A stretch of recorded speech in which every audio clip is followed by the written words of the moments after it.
This video will show you as an EMS provider how you can sign into the EMS database and start creating your profile. If you are new to the database, please contact ems@rcvs.org.uk and we will send you through your login credentials. So the first thing you need to do is to input your individual user name and your password and then log in.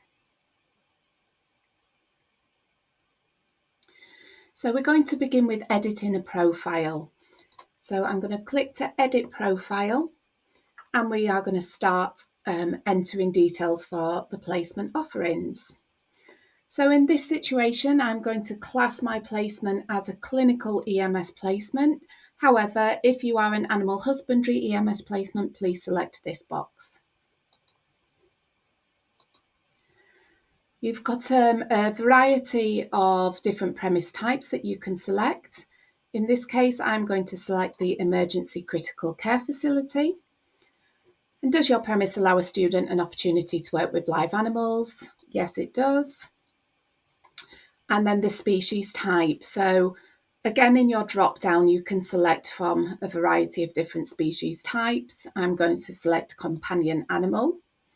And then once you've selected your type, it will give you a list of the different species within that type. So you just need to tick all those that apply. So for my practice, it will be cats, small animals, and dogs.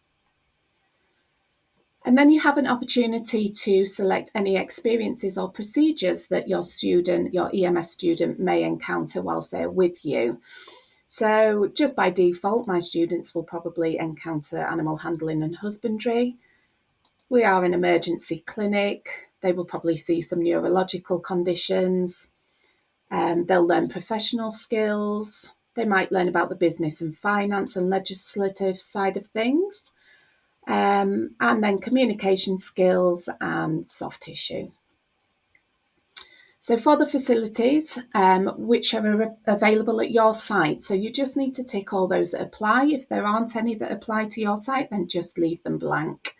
So I'm going to say there's general ward, an MRI, ultrasound, intensive care unit, office, prep area, consulting room, and an isolation suite. So this next section is whether you as a provider are willing to offer part day requests to students. So there may be some students that for external reasons may only be able to attend for part days.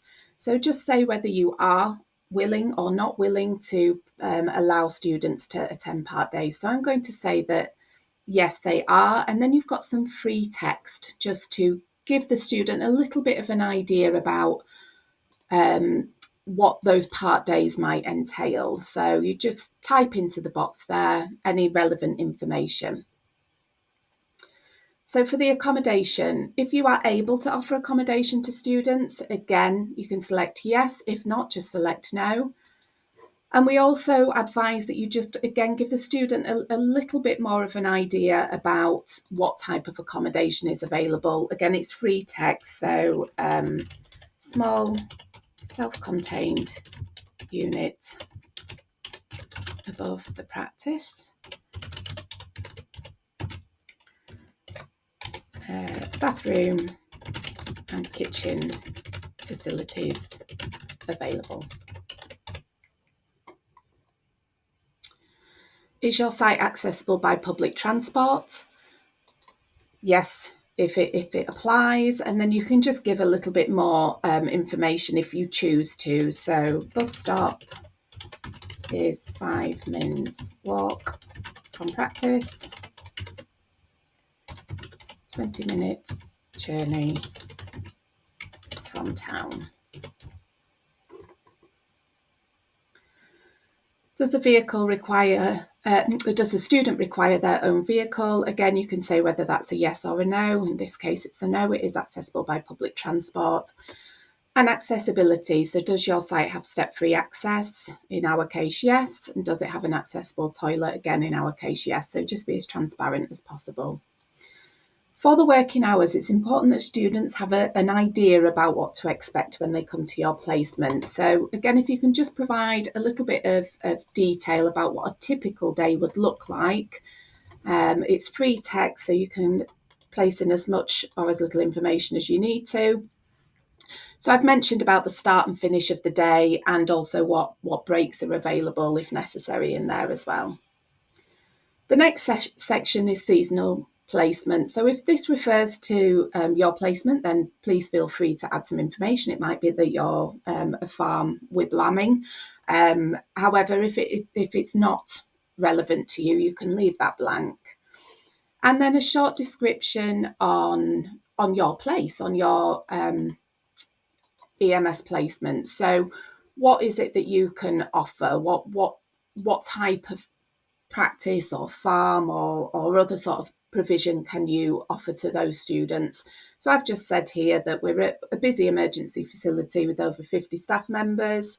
Students will be able to shadow experienced vets, and they'll be able to assist with emergency cases inclusive of surgery. We're a friendly team and love sharing our knowledge with future vets. So it is free text. You can place in there as much or as little as you like. And then I'll move on to next. And it's at this point that you can add an image. So this will be the first thing that students will see when they're searching for placements if your profile appears in their search. So you can take a picture with a camera, you can select from your own images, or you can select from a stock image. So for this one, I'm just going to select the cat and click next. Now you need to sign a declaration before any students can book placements with you.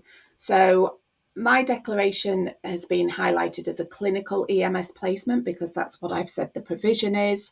If it was both, then you would have an AHEMS and a clinical declaration to sign. If it was just AHEMS, you would only need to sign the AHEMS declaration. So I'm going to click into the declaration, and it's really important that you have a good read through this declaration and that you can agree to those terms and conditions. So there is a discussion on health and safety and insurance requirements, what students should be experiencing whilst they're with you, what would be the advisory normal working week for a student, a little bit of information on EDI and student conduct, and what to do if you have any student concerns. And it's at this point, if you agree with those points, you can sign the declaration and then you can press next. So this will now take you through to the booking calendar, and in the next video you will be able to see how you can input your dates.